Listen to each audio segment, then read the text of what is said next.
What's up, everyone? In this video, we're going to be doing the weekly recap of the stat modeling program. The market took a beating this week as basically all stocks just got destroyed. We had an interest rate hike this week, and that's not necessarily a bad thing, but the market did not respond in a good way to that. And we're actually extremely close to the low of the year. So it was a brutal week for many stocks. But with that being said, let's get right into this week's recap. So starting off, we have a new swing play with Walmart puts. It has a lot of potential. Tom entered it on Friday. We also have other relatively new swing plays like the TLT call debit spread, which did fall a little bit this week, but the smart money is in it and the setup looks pretty decent still, so I'm not too worried about it. We also have an ELAN call play that is currently outstanding. It has not, when I say outstanding, meaning it's still current, the play has been falling a decent amount lately, so that is not good to see, but at the same time, I'm not too worried about it considering that it doesn't expire until April 21st of 2023, so there's quite a bit of time left with that one, so I'm not too worried about it. Then we also have a current CCJ called debit spread in the works.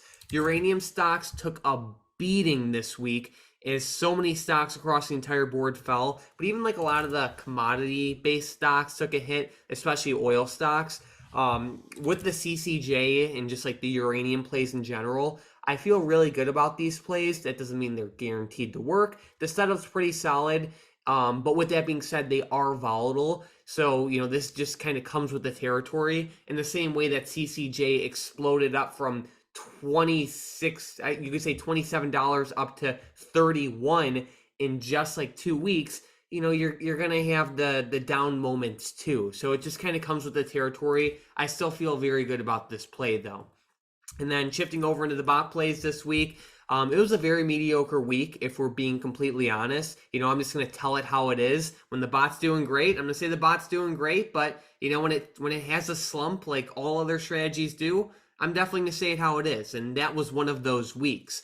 We really only had two okay plays this week, which was the first one with GLD on Monday, and the second GLD play was on Thursday. That popped for like 13% and 20% or so. The other plays were just duds. So Meta, Intel, and Meta, they were dud plays. It just happens sometimes. All strategies have drawdowns, but I'm just gonna be honest about it when it happens. So it was definitely a mediocre week for the bot.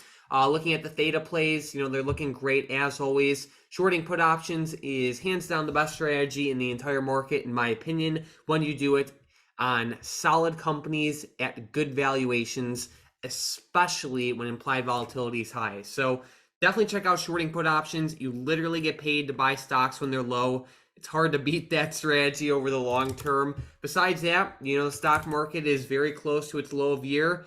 While it sucks, this will bring in a lot more volatility, which is a great thing for short-term trading.